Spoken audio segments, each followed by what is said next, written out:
Your parents died in a car accident when you were 17, the detective said. But his eyes told a different story. I watched his jaw tighten as he looked at the photograph in his hands, and I knew something was fundamentally wrong. The detective, a man named Johnson Juarez, had called me to his office on a Tuesday morning. I'd left work early, confused about why a detective from a cold case division would want to speak with me after 28 years. The photograph he'd shown me was of my parents, alive, standing outside an airport terminal in Costa Rica. The timestamp read 3 weeks ago. I couldn't move. My fingers found the edge of his desk, and I held on, afraid if I let go, the room would spin away from me. Johnson slid another photograph across the metal surface. My mother, Caroline Graham, sat at a beachside restaurant, a drink with an umbrella in front of her. She looked younger than I remembered, healthier, happy. My father, Harton Gonzalez, stood beside her with his arm around her waist. The photograph was dated 10 days ago. They were both alive, both well, both living a life they'd never told me about. How is this possible? My voice sounded like it belonged to someone else. They died in 1995. I was at the funeral. I saw the caskets. I buried them. Johnson leaned back in his chair, the leather creaking under his weight. He was older, maybe 60, with gray threading through his dark hair and lines around his eyes that suggested he'd seen too many impossible things. The caskets were empty, Miss Perkins. We discovered that during an exhumation 3 weeks ago. Your parents' graves contained nothing but dirt and rocks. The room tilted. I sat down without being invited, my legs no longer reliable. This doesn't make sense. Who was at the funeral? Who did I bury? That's what we're trying to figure out. I've been investigating this case for the past month. Your parents staged their deaths. Everything points to financial trouble. Your father had significant debts, business loans he couldn't repay. Creditors were closing in. Your mother had maxed out credit cards. Then, in 1995, they disappeared. A car registered to your father was found at the bottom of a ravine with 2 bodies inside that were identified as your parents through dental records. Dental records can be faked, I whispered. Yes, they can, and in this case, they were. The bodies that were buried have never been identified. We believe your parents may have paid for those identities, paid for the dental records to match, and arranged everything to disappear. You were 17, a minor. They left you behind. I stood up and walked to the window. The city stretched out below, indifferent to my existence, indifferent to the fact that everything I'd known for nearly 3 decades was a lie. My parents had staged their own deaths. They'd left me orphaned. They'd let me grow up believing they were dead, believing I was alone in the world, believing I had to make my own way without them. And all the while, they'd been alive, building a new life, forgetting about me. Why are you telling me this? I asked. Because your parents are dead now, really dead. Your mother died of cancer 2 months ago. Your father had a stroke 3 weeks after that. We found their bodies in a house in Costa Rica. We identified them through DNA and fingerprints this time. No faking, no elaborate scheme. Just 2 people who'd run out of time. During the investigation into their deaths, we uncovered the truth about 1995. I thought you should know. I didn't remember leaving Johnson's office. I didn't remember driving. I found myself at home, in the apartment I'd rented for 15 years, sitting on the edge of my bed in the dark. My hands wouldn't stop moving.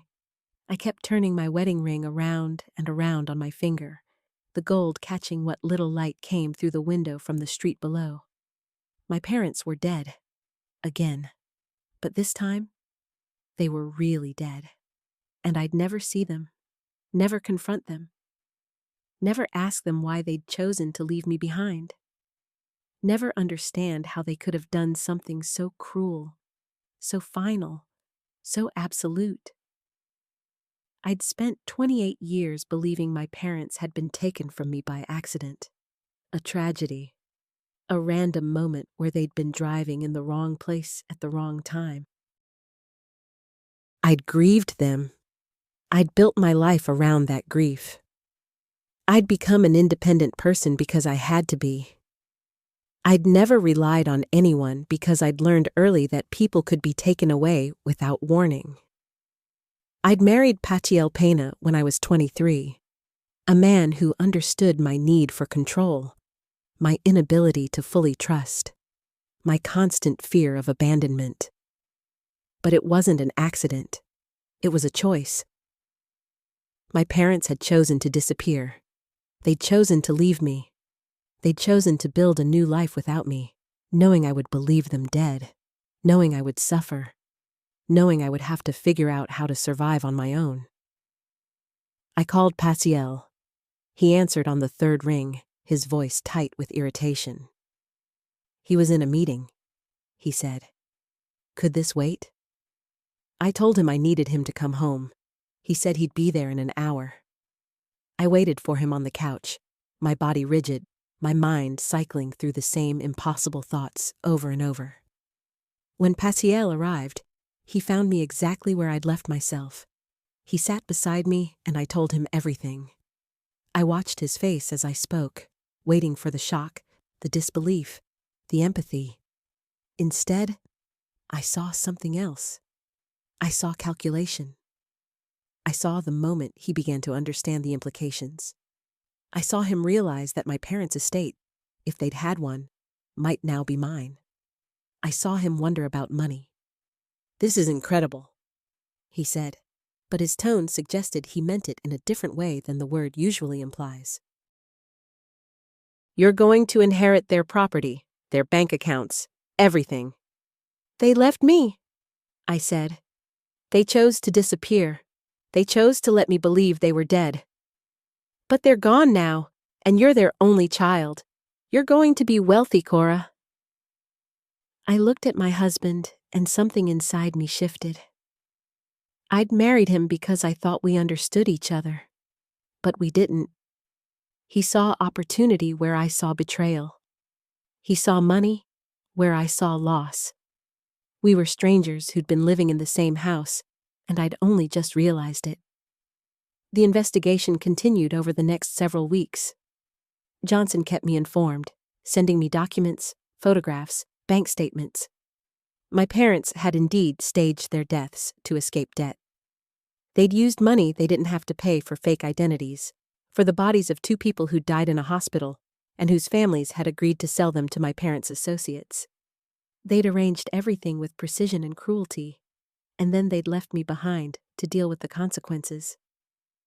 I attended school the day after the funeral, pretending my parents were dead, pretending I was fine. I moved in with my aunt, Rihanna Thomas, who took me in out of obligation rather than love. I worked my way through college. I built a career in accounting, a field that rewarded precision and control. I married Patiel and had a daughter, Skyline, who was now 25 years old and living in another city, working as a lawyer. I'd built a life on the foundation of a lie, and now that foundation was crumbling. The estate was substantial. My parents had lived modestly in Costa Rica, but they'd invested wisely. They'd had nearly $2 million in various accounts, property, and investments. As their only child, I inherited everything. Johnson helped me navigate the legal process. It took months to untangle everything, to move money from Costa Rica to the United States, to sell the property, to settle the final details. During that time, I barely spoke to Patiel. He kept trying to discuss what we should do with the money. He wanted a bigger house. He wanted to invest in a business venture. He wanted to travel. He wanted, and I couldn't stand to listen to him. Every word out of his mouth felt like a betrayal, a reminder that he saw me as a means to an end. not as a person who just had her entire history rewritten. 3 months after Johnson first showed me those photographs, I filed for divorce. Pasiel fought it. He hired lawyers. He argued that the money I'd inherited should be considered marital property, that he deserved a portion of it. The divorce became contentious and ugly. I stopped going to work. I stopped seeing my friends. I spent my days in my apartment, staring at the walls, trying to understand how I'd gotten to this point. My daughter called me one evening. She'd heard about the divorce from someone at work. She wanted to know what was happening. I told her everything. I told her about her grandparents. I told her that they'd staged their deaths to escape debt. I told her that I'd been living a lie for 28 years. I told her that her father had only cared about the money. I told her that I was falling apart. Skyline was quiet for a long moment. Then she said, "Mom, you need to talk to someone, a therapist. This is too much to carry alone." I started therapy the following week. My therapist, a woman named Emily Gutierrez, was patient and kind. She helped me understand that my parents' choices weren't a reflection of my worth. She helped me understand that I'd spent my entire adult life trying to protect myself from abandonment, and that this situation, while traumatic, didn't invalidate the person I'd become. She helped me understand that I could grieve my parents and be angry at them at the same time, that both things could be true. The divorce was finalized after 18 months. The judge ruled that the inheritance was my separate property and awarded it to me in full. Patiel received a portion of our marital assets, but nothing from the inheritance. He was furious. He told me I'd ruined his life. He told me I was selfish. He told me I was broken. I listened to all of it and felt nothing. He was a stranger. He'd always been a stranger. I moved out of the apartment I'd shared with Pasiel.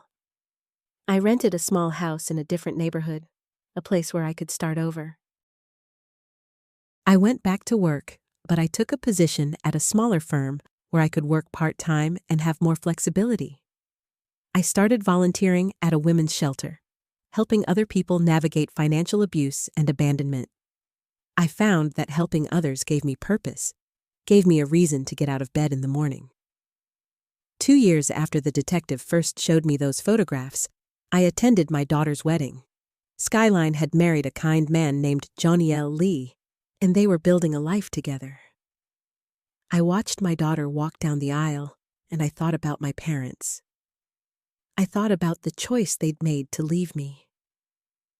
I thought about how that choice had shaped everything I'd become. I thought about how I'd spent so many years running from abandonment, only to end up in a marriage with someone who was abandoning me in a different way. At the reception, I found myself talking to Johnson Juarez, the detective who'd started this whole journey. He'd been invited by Skyline because she wanted to thank him for his work in uncovering the truth about her grandparents. He asked me how I was doing, and I realized I could give him an honest answer. "I'm okay," I said. "I'm not fine, but I'm okay. I'm learning to live with the fact that my parents chose money over me. I'm learning to live with the anger and the grief and the betrayal. But I'm doing it. I'm getting through it." Johnson smiled. "That's all any of us can do," he said. I looked around the reception. I saw my daughter laughing with her new husband. I saw my Aunt Rihanna dancing with her grandchildren. I saw people who cared about me, people who'd chosen to stay in my life despite my difficulty trusting them. I saw a future that was different from the one I'd imagined, but not necessarily worse. My parents had made a choice. They'd chosen to disappear. They'd chosen to let me believe they were dead.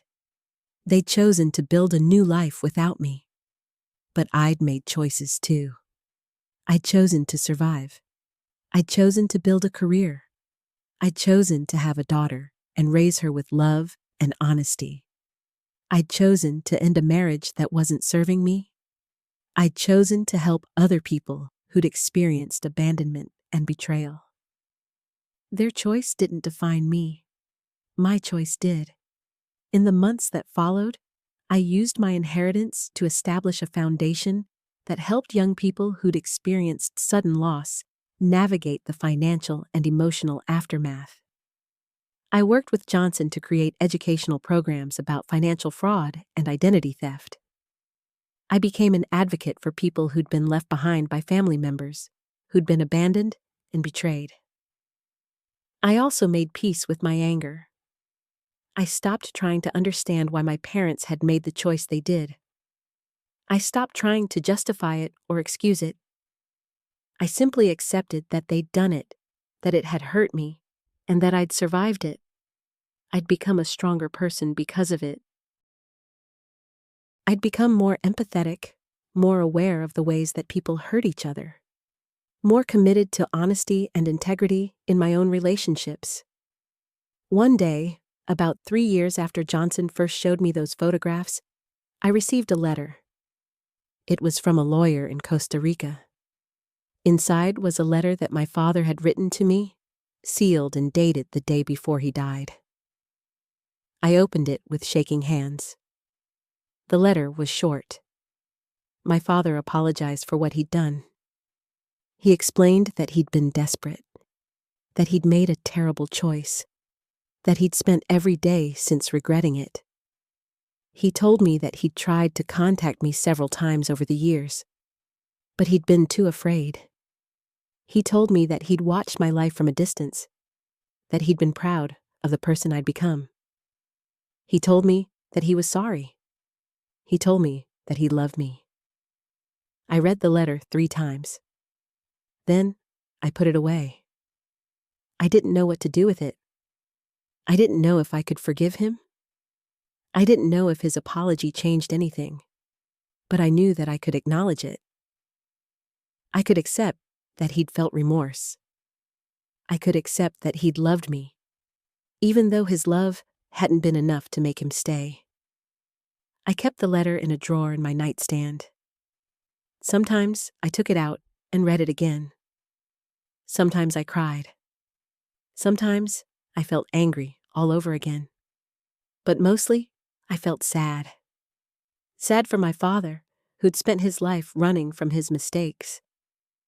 Sad for my mother, who died before she could reconcile with me. Sad for the relationship we could have had if they'd made different choices. But I also felt something else. I felt grateful. Grateful that I'd survived. Grateful that I'd built a life that was meaningful and full. Grateful that I had a daughter who loved me. Grateful that I had friends who cared about me. Grateful that I'd found a way to transform my pain into purpose.